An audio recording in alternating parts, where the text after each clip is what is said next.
KTNA, experts in apprenticeships, traineeships and work-based training.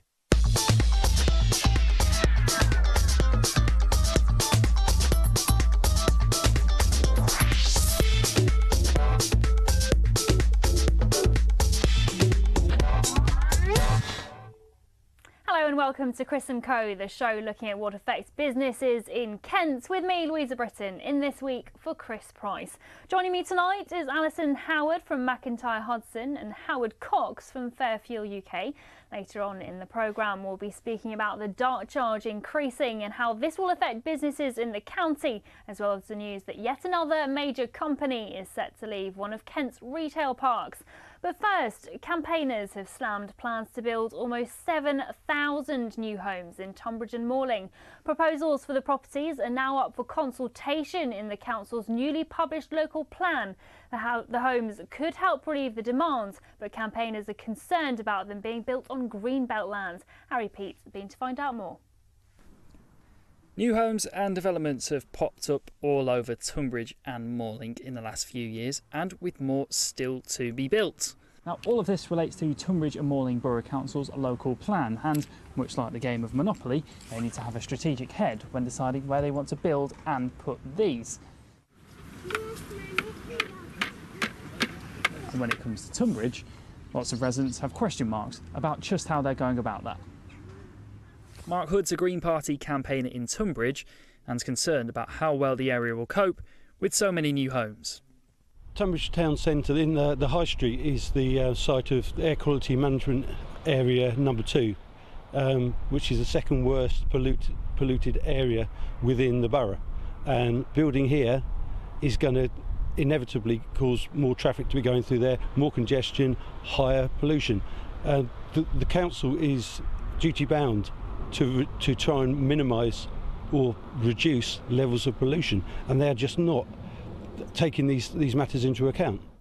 However, with a growing demand for homes, these houses are needed, and the council said in a statement that the plan isn't just about building houses, it also addresses the much wider needs and demands for homes and communities in which those families in the area live, and that once adopted, the local plan will provide a robust basis for meeting those development needs across the borough, including houses, schools, employment, which are essential for keeping Tunbridge and Malling a great place to live. Mark, though, is concerned where these homes are going to be built, particularly one site in Tunbridge which has been known to flood. Over here you can clearly see this line of trees, and there's another line over there. They're drainage ditches. Basically that tells the story that this area is at risk of flooding. That area where the trees are, that's routinely underwater in the wintertime. It's quite interesting that the local school actually have built their playing fields, situated their playing fields just up the road on the higher ground, which bears evidence that this area is not suitable for residential housing at all. It's the wrong housing, wrong place. But with the consultation now open for you to give your views on the local plan, let's hope there'll be no big losers in this property game. Harry Pete for KMTV in Tunbridge.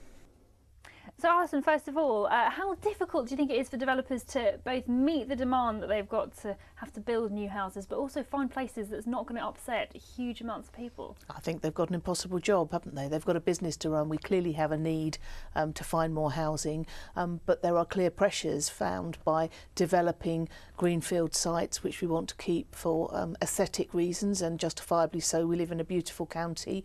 There are concerns about problems with minerals and other deposits on brownfield sites, which might mean that it's not safe for people to live in, but we have continuing issues and pressures on our high street and our retail parks. Are they going to stay the same as they are now for the next 20 years? I think we're going to find that we might be building much more and more in town centres than we were traditionally, where town centres were where shops were, and now they're much more, in my own town, Tunbridge Wells, most of the development is happening in around the centre of the town.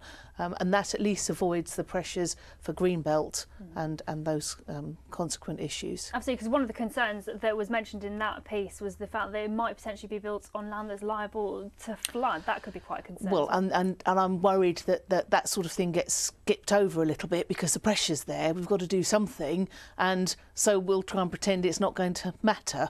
I mean, I remember when we've had continual problems in winters and there are floodings, there are lots of parts of this county where lots of homes have been flooded, not just once, but twice or 3 times, and then that means they can't get insurance. That's a real problem for those people, and it means those houses become effectively unsaleable. And one of the other issues that's been brought up is the issue of traffic. If we're building lots of new homes, there's going to have to be space on the roads as well. Can the county's roads manage? Absolutely not, they can't. And unfortunately, this is a national issue because there's no strategic road transport plan, road policy whatsoever. All governments think short term, they don't think long term. I mean, one of the issues for me about this is I have a daughter that can't afford to buy a house, and she's 25 years of age, she's got a decent job, but she needs to have about £80,000 or £90,000 deposit, and she hasn't got that unless she comes to the bank of mum and dad. I haven't got that either. But the simple fact is, are they affordable homes? That's one of the things I'd like to ask. And how do you think it should be tackled? There's obviously not a simple answer, but what would you like to see be done? Well, obviously the government, I mean, I listened to Theresa May's speech at the Conservative Party conference today, and she's talking about getting rid of the cap that allows councils to borrow money to build. But it has to be for affordable homes, and there must be some joint ownership approach, you know, 50-50 type thing with mortgage companies and also the council buying things. We've got to get youngsters on the housing ladder. At the moment, it's impossible.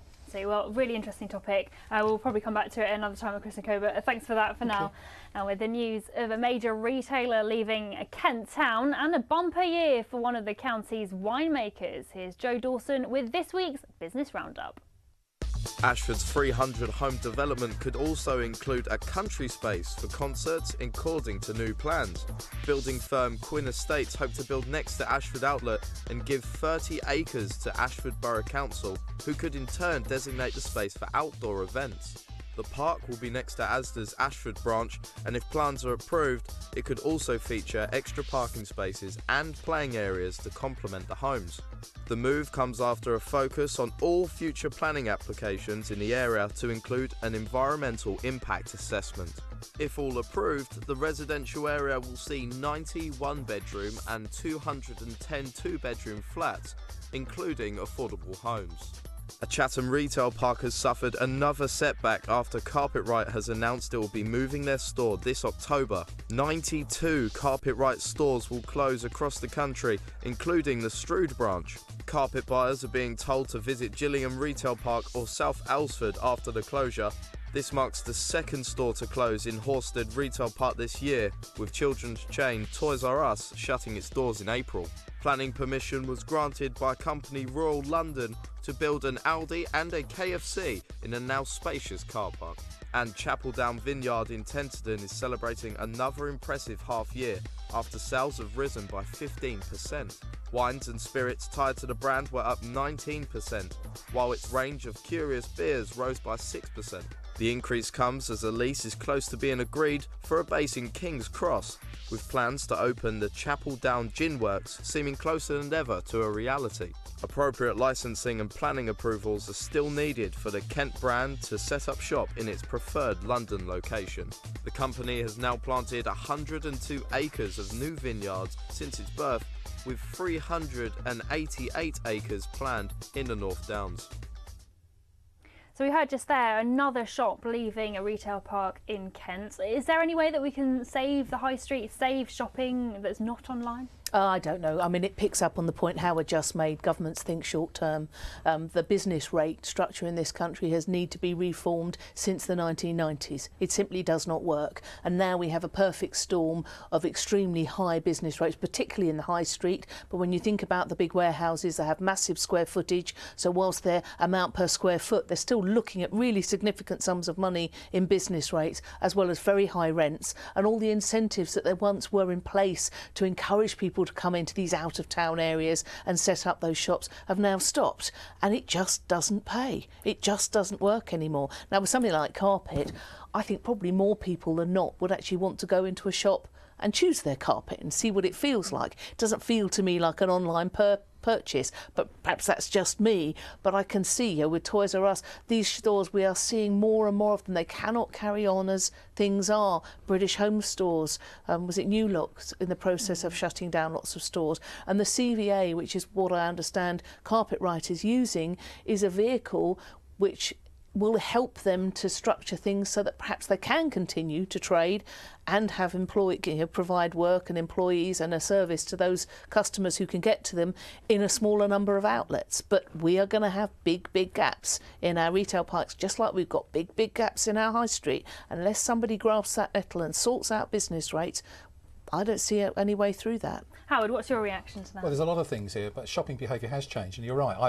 In fact, I've just bought a new carpet, and I had to feel it myself. Yes. So I take you, but I don't. You can do that on the internet yet. But there's lots of issues like parking charges. You're going to park somewhere. These out of town places are free to park. The high street you have to pay, and as you know, councils are actually increasing prices and even penalising types of fuel. If you've got the old diesel in Kensington, for instance, you pay twice as much for parking there. All sorts of there's no joined up thinking. We need to incentivise people to go into these places to shop. And unfortunately, it all comes down to local authorities, and you made the point very much about business rates. They are huge, especially in this area in Kent.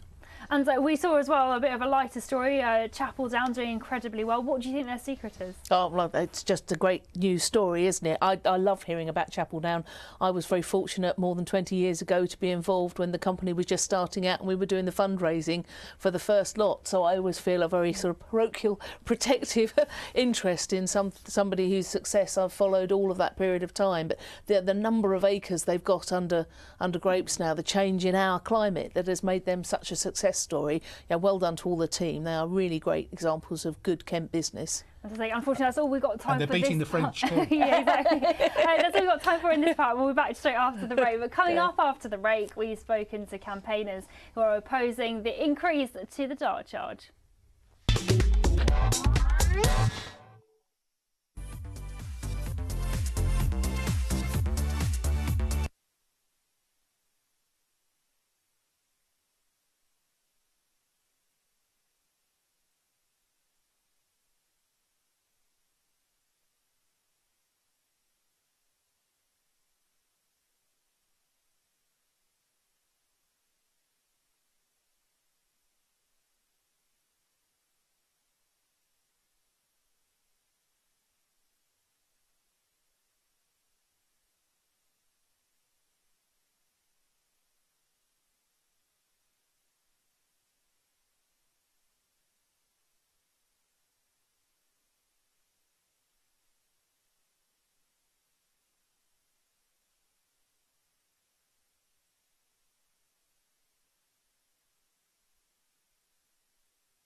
Welcome back to Chris & Co, the show looking at what affects business in Kent, where I'm joined by Alyson Howard from MacIntyre, Hudson, and Howard Cox from Fairfuel UK.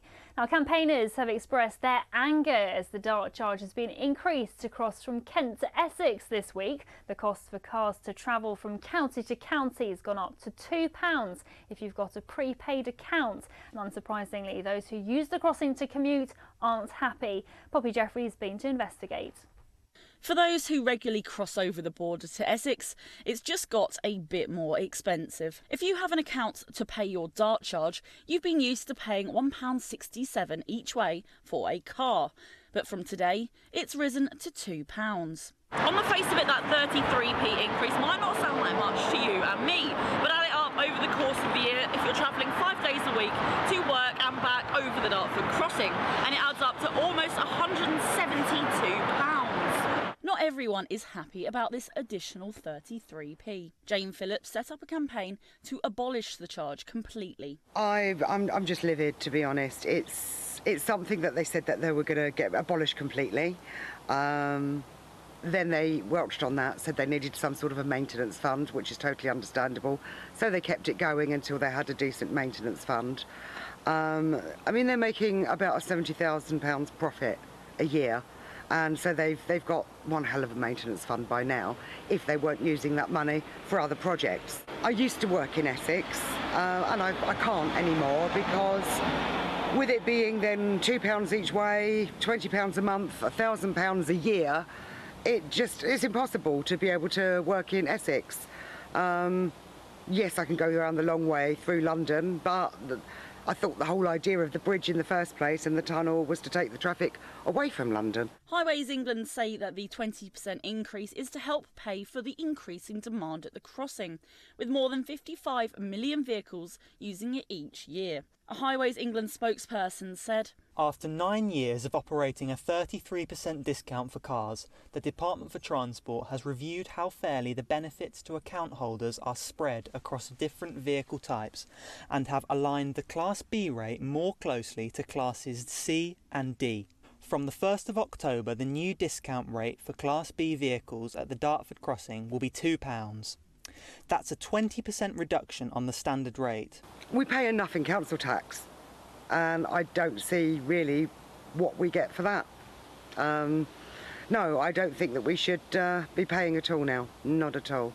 Not now they've got this maintenance fund that they've been having accumulate apparently for the last, 15 years? With almost 9,000 people having joined Jane's campaign, it's clear that people are definitely cross with the crossing. This is Poppy Jeffrey for KMTV in Dartford. So Howard, what do you make of the increase? Well, I'm disgusted by what I've learned today about that. I mean, going up. I mean, I have a prepaid account. It's going up from £1.67 to £2, 33 pence. I'm not sure what that is. It's 20% increase, something like that. I mean, that's absurd. And we were told years and years ago that everything was paid for, and that we wouldn't be having any payment to go across or through the tunnel. The interesting thing is the Severn Bridge is now in December is going to be free. So they're actually promoting the fact is that the southwest going to Wales is now being good economically from a business point of view. OK, the new way of paying, etc., you don't have to stop like the old days of throwing your pounds into the big bucket. But from this point of view, I think I support totally the campaigners for this. This is ridiculous, and that yet again motorists are being hit hard, and also the most important thing is business is being hit hard, especially hauliers. And Alyson, what do you think? How do you think this will affect businesses in Kent who have to travel over to Essex relatively regularly? Well, I think an awful lot of people travel between Kent and Essex. It's part of our wider community, and even if it's hitting commuters, that doesn't mean it isn't going to have a knock-on effect on businesses, because those businesses will either be paying more out in expenses, or they will have demands for higher wages from their staff because they're having to wear larger costs. So it's naive to imagine that increased costs never find their way through to the price line, because of course they do. And it's particularly frustrating because I remember when the tunnel was first built that as soon as it was paid for, it was going to be free, and then the bridge was built and the same thing, and we've had a second Severn Crossing built and now paid for inside that time. But the people of London and Kent and Essex, they're all right to keep putting their hands in their pocket. I suppose one of the problems is how congested it does get. We hear about another Lower Thames crossing, how that could impact things. Do you think that will actually solve the problem? It won't solve any problem because we have 37 million drivers in this country, and at this corner of our lovely country, I'm afraid it's actually bombarded by not only 37 million drivers, UK drivers, but also European drivers. And even with what's happening in terms of Brexit, we're still going to have that issue of trading, importing, exporting. This area is always going to be bombarded by HGVs, and I'm afraid we do need to actually get. I mean, I spoke to Boris Johnson just before interviewed him just before the EU referendum, and he had this idea of having 2 major 8-lane motorways to go around London. To me, that's what we've got to have. Thanks for that, both of you. Now, as part of our Made in Kent series, we've been taking a look at the county's tasty drinks and delicious drinks. In this week's edition, Cameron Tucker has been to check out the Weald Smokery, award-winning fish and meats.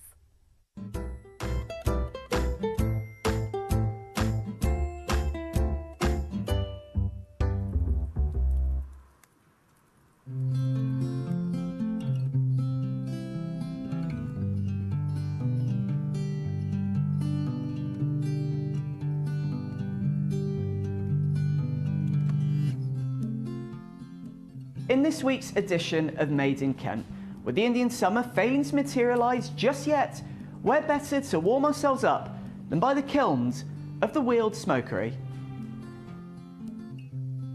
Since 1985, the Weald Smokery has used delicate, hot and cold smoking methods to craft award-winning fish and meats. We don't use this traditional smoking method because it's quaint. We do it for the sole purpose that it produces a better end product. That is why we strive to do it the way we do. So we take that extra time, that extra effort to produce what we consider to be the best product that you can get. Starting as a husband and wife team, there's now a 15-person workforce. Getting the products to the shelf involves cold storage, slicing,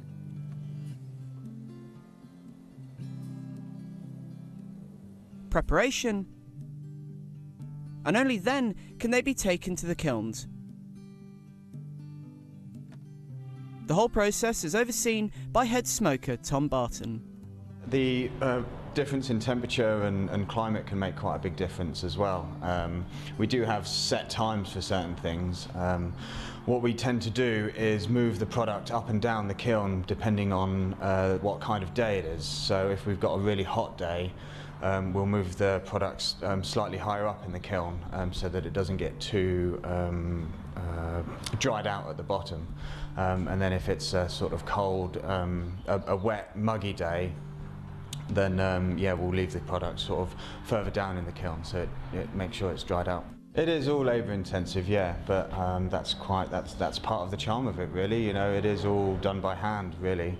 There's no mechanical process involved at all. Yeah, your sort of soul goes into what you do, you know.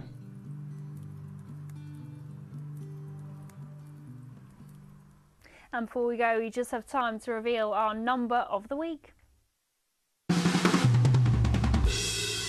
And this week's number is 61%. That's the percentage of the price of petrol, which is taxation. It comes as Prime Minister Theresa May has announced a freeze of fuel duty for the 9th year in a row. In a speech at the Conservative Party conference today, she said the move would help hard-working families. She added that being able to drive cars was a necessity for millions of people, not a luxury.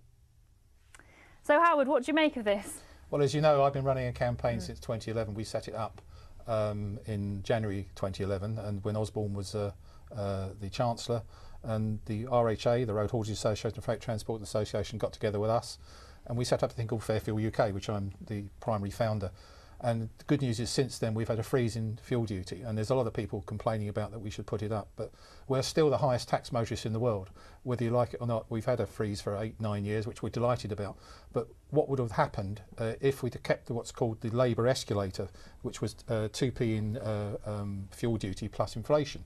If we had that every year, we would be paying £1.75 to £1.80 now, and it would have actually crippled the economy. We were in a recession then, we wouldn't have come out of it. Everything is in terms of distribution, everything to do with inflation, everything to do with jobs, everything to do with investment. 40% of costs of most hauliers is fuel. what we're looking at today is at last common sense. But the bad thing about today, even though I've been interviewed many today by papers and radio and TV, the bad thing about today is that when she stood up and took Philip Hammond's thunder, which was quite an interesting thing because he would have announced this in the budget on October the 29th, she said, we are freezing fuel duty for 9th year. Everyone cheer, cheer, well done, because of the price of oil at the moment, because it's so high. Now, what would happen if oil prices were low? Would we be putting fuel duty up? Yes, because you have to remember that every time prices go up at the pumps because of the oil prices, the Exchequer enjoys a nice bit of VAT, 20% of everything that goes, including 20% on the fuel duty itself, double taxation. And what will this mean for businesses in Kent? Well, fantastic news that they can plan for another year, knowing that at least one component, which is the 61% component, is, and congratulations on the number, you got it spot on, they can actually plan for the future in terms of their costs. You know, businesses, distribution. We talked earlier just about, you know, the changing face of the high street in terms of internet purchasing. You see the rise in white van man. It's massive now, what's going on. We have to recognise that we have to put more money into the roads, and that's what we're talking about. 50 billion is paid for by 37 million motorists to Exchequer every year, the 4th largest income stream to the Treasury. And to cut a long story short, they're waking up to this, and thank heavens they've done this, because we were campaigning hard. I've seen 71 MPs in the last 3 months to try and make this happen. Well, unfortunately, that's all we've got time for. We've got to the end of our programme. Thanks ever so much, both of you, for joining me this evening. That's it for the latest edition of Chris & Co, our show looking at the issues affecting businesses in Kent. Don't forget, you can keep up to date on the latest business news on our website, kentbusiness.co.uk. Have a great evening. Goodbye.